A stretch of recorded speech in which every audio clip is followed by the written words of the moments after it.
welcome back to another edition of the Common Constitutionalist Weekly Podcast, and I am the Common Constitutionalist, and I'm going to, once again, one of those things where you just got to power through.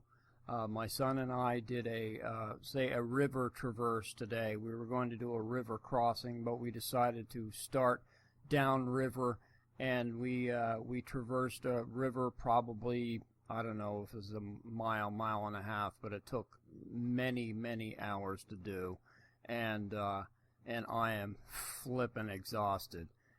Through rocks, chest-high water. It was awesome fun, and a lot of good learning experience for my son. And boy, howdy, I am paying the price right now. So we are going to power through this thing, and because of my exhaustion, I've decided to clip it down to a couple of topics. The first one being this shooting in Munich. I'll touch on the Kabul bombing too, and then of course the Trump speech. Can't get away from that one, so I guess I'll just have to touch on that also today on the Common Constitutionalist.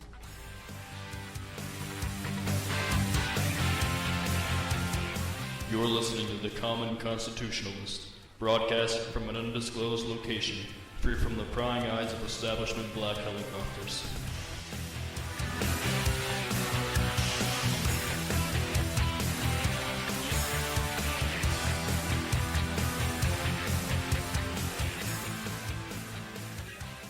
So there's been another mass shooting, this time in Germany, in Munich, Germany. We've probably heard about this by now, I would hope. If you're into the news at all, if you watch any of the cable news channels, no doubt you've seen it and heard of it. If you look at the interweb, you've probably seen it, listened to some of the footage, or seen some of the footage, listened to some of the audio. I don't know. But at any rate, this... the way they're describing this, the way they originally described this was an 18-year-old loner, okay? Well, he wasn't just an 18-year-old loner. As a matter of fact, some of the locals described the 18-year-old young man as he was a quiet guy. Well, ain't that always the way it is? It's always the freaking quiet ones that'll get you when you're not looking. And I don't mean to make light of this, because this is, again, just another tragedy. Just like in Kabul, Afghanistan, there was a political rally yesterday, I guess it was yesterday or a couple of days ago. And there was like 80 people killed, over 300 people injured at a political rally in Kabul. And this was an ISIS or ISIS-inspired attack.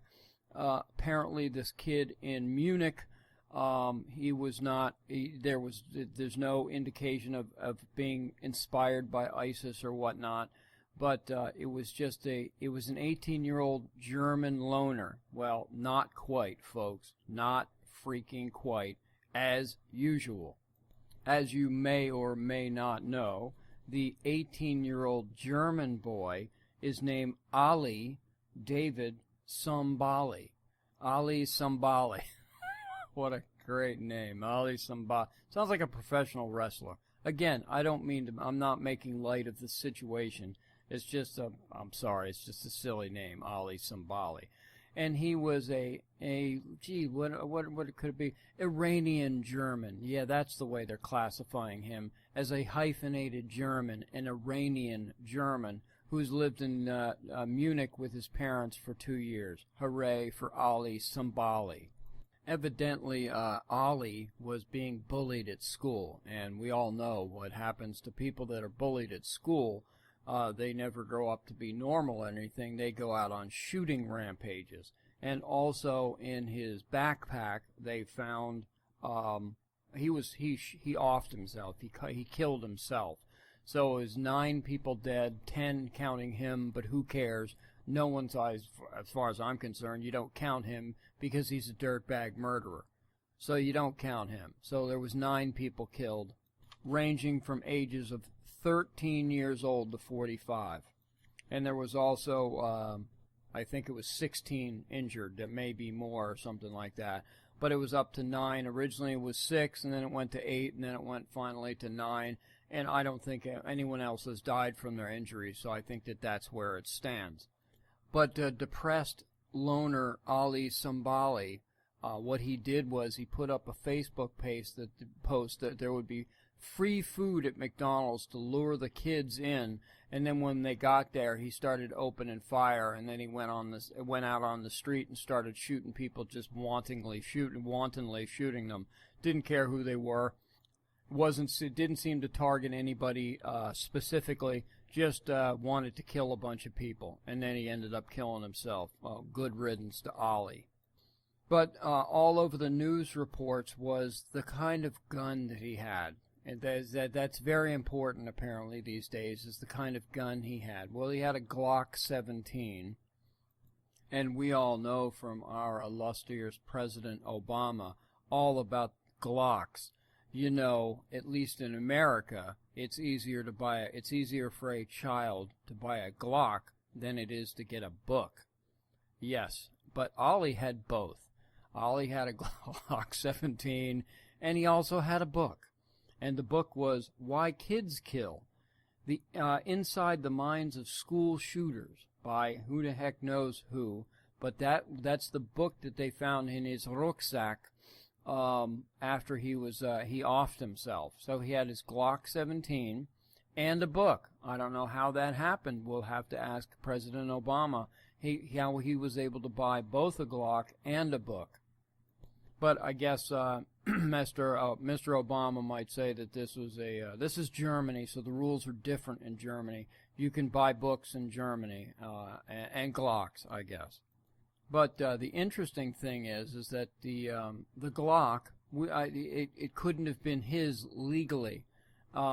Germany has some of the strictest gun laws in the world. And one of the laws is that you have to be over the age of 18 to own a Glock or any other gun, that is. Now, Ali Sambali was 18, so he was over 18. The problem is that you've got to be over 18 for a year, because it takes a year waiting time to get a license to carry the gun or even to own the gun. And then if you're under the age of 25, you not only have to wait for the year to get a license, but you have to undergo a psychological evaluation to make sure you're not a whack job. So Ali probably would have failed the psych eval, but it wouldn't have mattered because he was only 18, and you would have had to have been 18 for a year or more in order just to apply for a license to own a handgun. So this was not Ali's handgun, so we don't know where they got it. So the Guardian, the liberal leftist commie Guardian, reminds us that gun ownership in Germany is the highest in the European Union and fourth highest in the world. Now listen to this, and you got to listen carefully. You had to read this carefully. With more guns legally owned per capita than in Mexico, Russia, or South Africa. Now, we all know Mexico, Russia, and South Africa are havens for criminal activity. There ain't a whole lot of criminals that own their guns legally per capita. So that statistic that the Guardian cites is a crapola. They also cite the safety record of the UK, Germany, and, of course, the dirty, rotten, gun-toting rednecks in the United States. They claim that 2 people out of every million die in gun killings in Germany each year. Okay. The statistic is 1 per million in the UK, and it is 31 per million deaths or homicide involved a gun in the United States. So that sounds really damning of the United States. But 31 out of a million? That's like 0.01% or some silly thing like that. That's absurd, man. I mean, you're more likely in the United States, if that statistic is true, 31 out of a million. That's a lot more than Germany or the UK. Of course, we got a lot more people here, and we have a lot more diverse society. We don't just have Germans and Muslims, or English and Muslims. We have lots of other people too. But the likelihood of getting killed, 31 out of a million, them some pretty good odds, brother. Oh, and did I forget to mention that that Ali Sambali, the Iranian-German, yeah, he's a German. He's as German as I am. Well, I guess well, whatever, it doesn't matter. But he's as German as whoever, as any other American or any other Iranian. He ain't no German. Ali Sambali just happened to be shouting Allahu Akbar when he was killing people.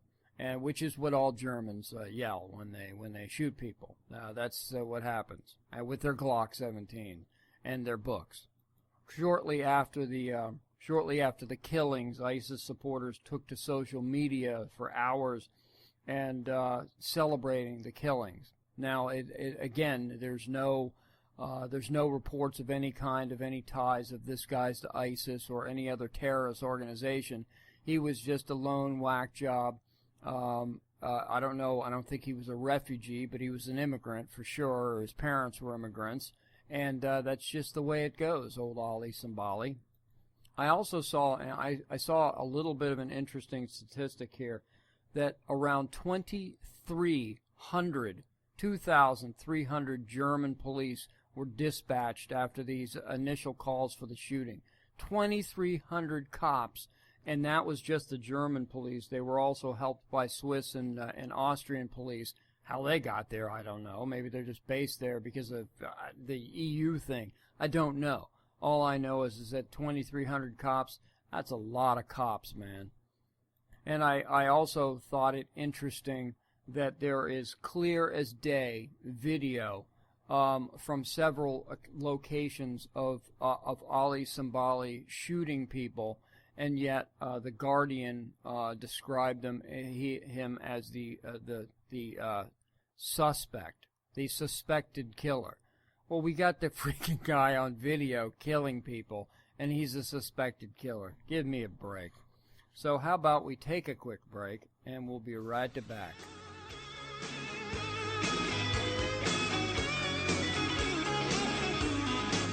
You're listening to the Common Constitution.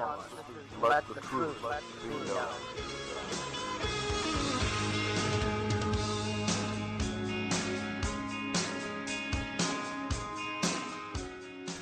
Okay, so welcome back, and the Trump speech at the convention. It was, to the uninitiated, it was a great speech. It had plenty of red meat. It had everything that the Trumpsters would have wanted. Everything that uninitiated people who don't know history, Republicans, everything that they want. But first I want to start with Ivanka's speech. I only saw snippets of it. I didn't sit and watch the whole thing. But I saw snippets of it, and it was really good. She's a really good speaker. She's a beautiful woman, very well-bred, so to speak, and a really good speaker. Looks comfortable in her own skin. You know, it just generally seems like a really good person. And Glenn Beck had a good point about that. To the people who don't understand or don't know this, you look at somebody's children and you say, well, the kids turned out really well. The parents must be wonderful people, which means that Ivanka and the rest of the kids turned out really well. By all accounts, they're all good kids. Trump must have been a great dad, must have been a great father. And to the uninitiated, the people who don't know, that would be, in fact, the case. That people would look at these kids and say, wow, Trump's a really good dad. He did a great job. The thing is that for the people who do know, and Beck had a great point on this, Trump didn't have anything to do with raising his children. It was all due to his ex-wives, plural.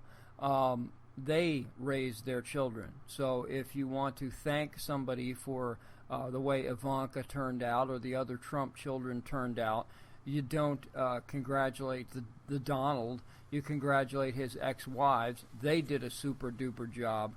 He didn't have anything to do with it.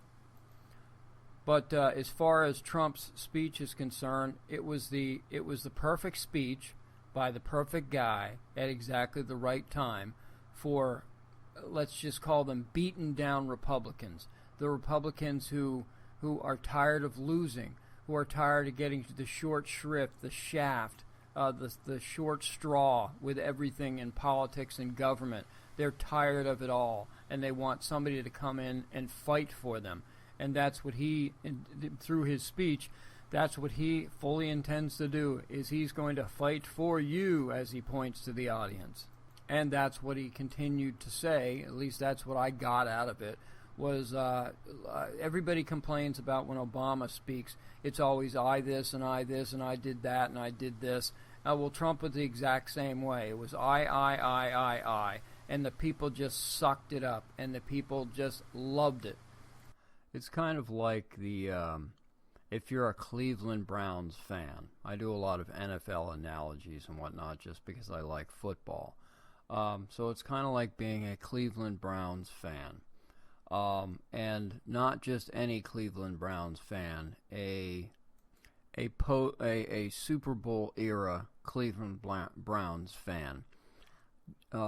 Before the Super Bowl, before the onset of the Super Bowl back in the late 60s, the Cleveland Browns were the team to beat. They won championships.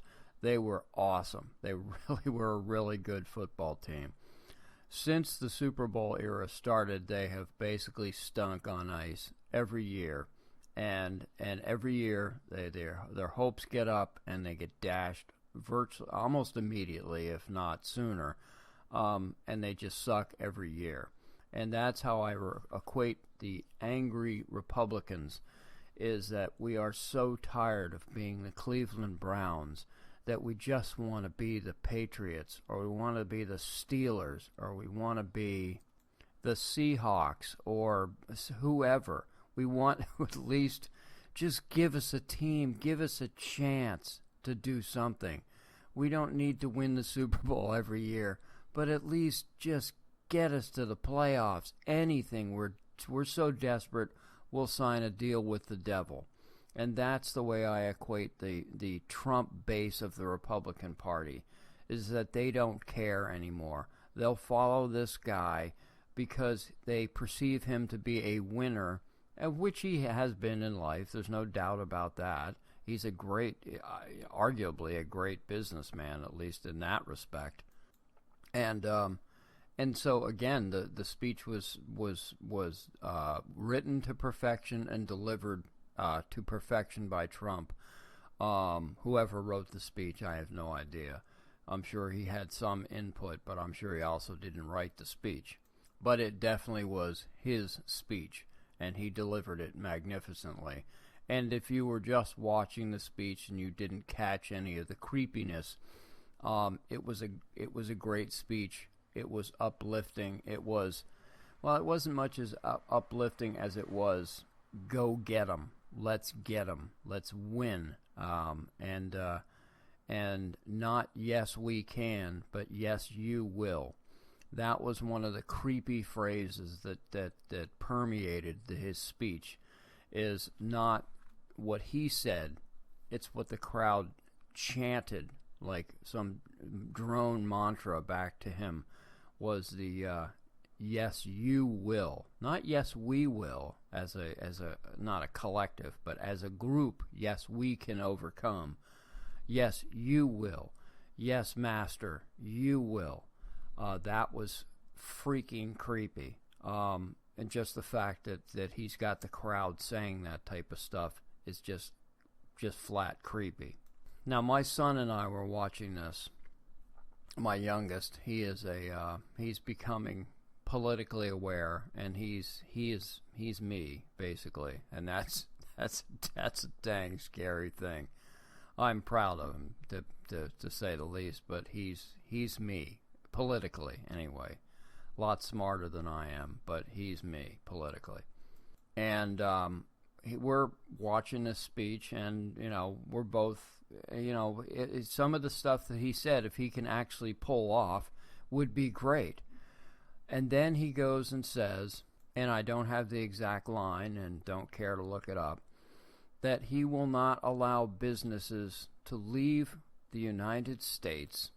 And he's talking to the blue-collar guy. He's talking to the everyman, the guy that's either lost his job, he's unemployed, or he's underemployed, he can't find work, and his company, like Carrier, has moved to Mexico and just abandoned him. In the dead of night or something, he wakes up and he suddenly finds himself unemployed, and he's desperate, and he just wants somebody to fight for him, and he wants somebody to get his job back. And Trump comes along and says, yes, I can. And he says, yes, you will.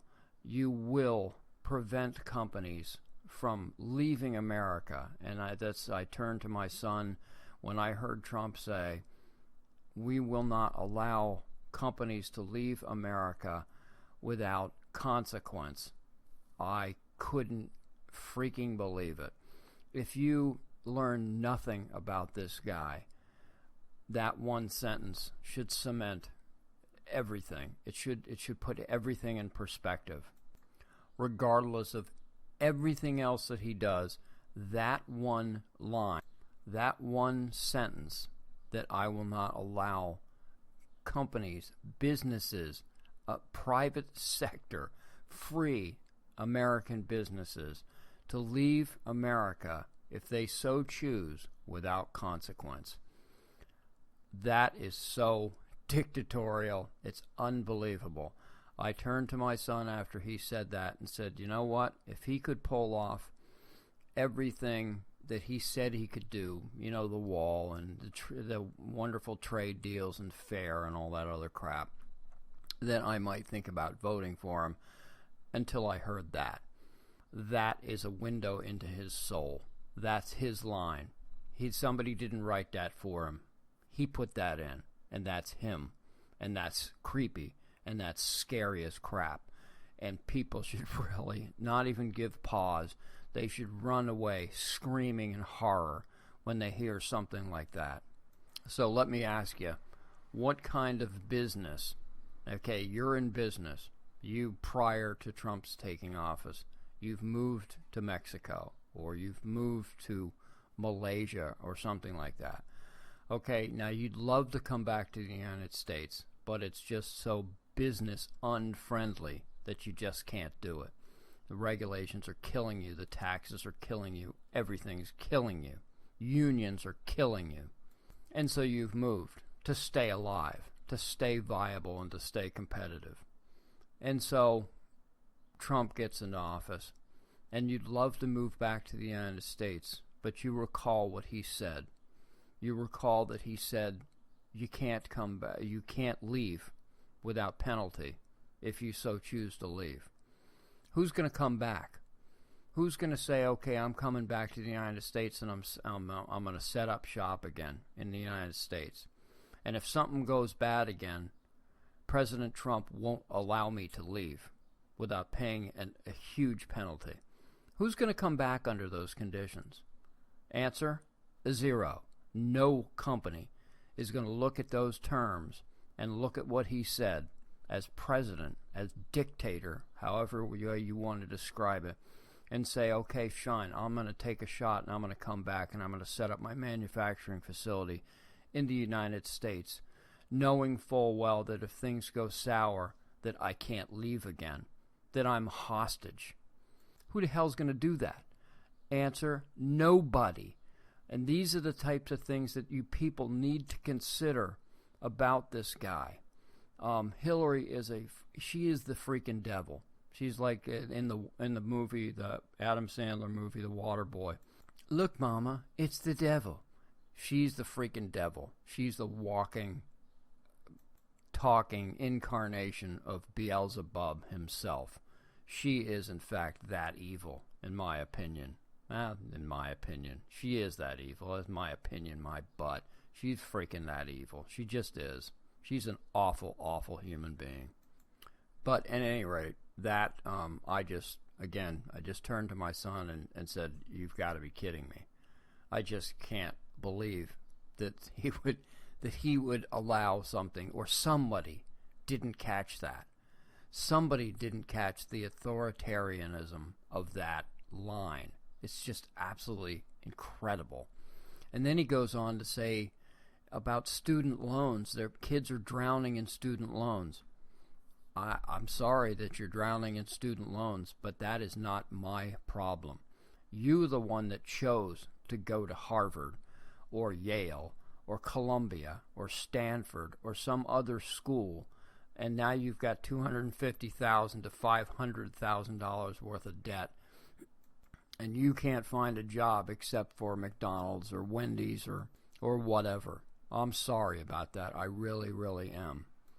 And that's a sign of our pathetic economy. Speaking of which, I don't mean to digress much, and I know I'm droning on a bit, but I was sitting outside, and sometimes I write an article every night, and when it's really nice out, I will sit out in my lawn chair on my front lawn and just write, taking in the sun and the breeze and just the beautiful weather, and just write. And I'm sitting on my lawn the other night, writing away, and a Volvo XC90 SUV pulls up on the street in front of my place, and guy gets out and walks across the street, and he's got a Domino's pizza carrier in his hand. He's a pizza delivery guy, and he's not some kid. He's a 45 or 50-year-old guy delivering pizza in a Volvo XC90. There's your economy. That's the that's the look of the American economy right now. Is a guy in probably an $80,000 vehicle, because this sucker was decked out. XC90, high-end, top-of-the-line Volvo SUV, beautiful car, and this guy's delivering Domino's pizza, and he sure didn't look like the owner. May have been, but I don't think so. That's the economy, and that's just so pathetic. And that's another one of those guys that will turn to somebody like Trump and says, you know what, I've gotten the shaft here. I'm up to my butt in debt. I can't stand it. And I need somebody to help me, and I need somebody to help me win again. Please help me win. And yes, you will. So, to wrap this thing up, the speech the other night was absolutely masterful. According to the guys at Trump News, Trump and Friends, Fox News, a.k.a. Trump and Friends, it might have been the best speech. It may have been, Jesus couldn't have delivered it better, in their opinion. As a matter of fact, Trump may be Jesus, in their opinion. It's just so pathetic. They're so sycophantically pathetic over there. But at any rate, it was a masterful speech. It was a great speech, and to the uninitiated, to the people who don't understand history and how it invariably repeats itself, and you, as students of history, we must look for key phrases, one more thing. Jeez Louise, I hate keep doing this because I need to wrap this up. During his speech, it's like one of those mic drop things, you see where somebody says something poignant and then drops the mic, walks off the stage. So he says something, he delivers this grand line, I don't even remember what it was, and he steps away from the microphone to allow to bask in the people in the glory, and allow the people to applaud him, okay, as if on cue or something. And he looks up and he sticks up his chin in the air, and I got this chill down my spine. And I'm looking at Benito Mussolini, because that's how Mussolini was always portrayed, as in kind of half looking up to the heavens type of thing, with that goofy hat on. With the chin up in the air, and that's what he looked like. And I'm going, holy crap! I'm looking at a fascist dictator. Holy mother, that was just so weird. So at any rate, I'm wrapping this thing up. I'm going to be publishing this late. As a matter of fact, as we speak, I'll be publishing this hopefully in a few minutes. And the reason why it's late is that I was in the middle of my 2/3 the way through this podcast, and I'm recording it yesterday. And all of a sudden, in the middle of, right before the Cleveland Browns little rant, as we just listened, the power goes out. Massive power outage. Right in the middle of my podcast. And I'm sitting there in the dark, staring at the microphone. This is 12, 13, 14 hours ago, something like that. Power just came back recently. And so I'm finishing this up and getting it published. But I couldn't believe it. Luckily, the thing's saved on my computer, and everything's cool, or as cool as it's going to get. But, boy howdy, you want to talk about a sinking feeling where you're 2/3 of the way done this thing, and all of a sudden, and a lot of this stuff I do is just off the cuff. It's just ad-lib. There's no script or anything for this crap. So I just talk, and you can't get that back. So luckily I turned the thing on this morning.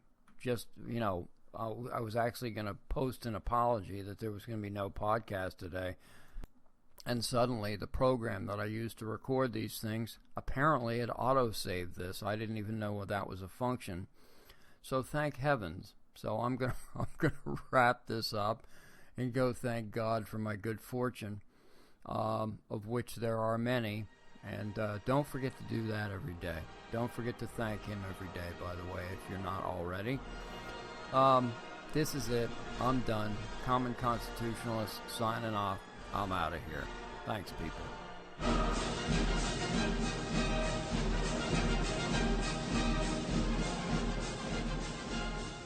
Thank you for listening to the Common Constitutionalist Weekly Podcast.